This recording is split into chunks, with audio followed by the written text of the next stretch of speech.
Cette ferme appartient à la même famille depuis 3 générations. C'est aujourd'hui Ludovic qui la dirige, 90 bêtes en tout, des limousines et des charolaises. Viens ma petite, viens, allez ma petite, allez mange. Tous les 3 mois, l'une de ces demoiselles partait pour l'abattoir incriminé par l'association L214. Il restera fermé pendant l'enquête. 150 à 200 éleveurs creusois devront trouver une autre solution. On travaille quand même sur le fait de ne pas amener les vaches trop tôt avant la tuerie pour qu'elles soient le moins possible dans les transports. On ne les amène pas la veille, on les amène le matin.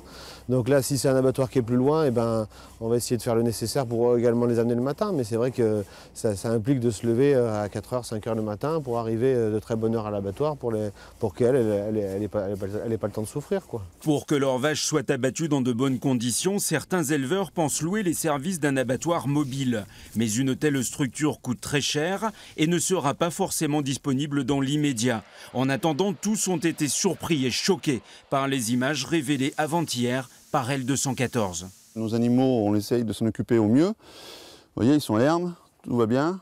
Et donc c'est malheureux qu'à la fin, on étourdit nos animaux un peu indélicatement, quoi. Quant au député de la Creuse et son suppléant, il pense que le gouvernement a pris la bonne décision en fermant temporairement l'abattoir du Bois Chaud. Mais il rappelle aussi que L214 poursuit un but très précis. Il ne faut pas confondre la maltraitance et le refus d'abattre, parce que L214, son objectif in fine, c'est qu'il n'y ait plus d'abattoir.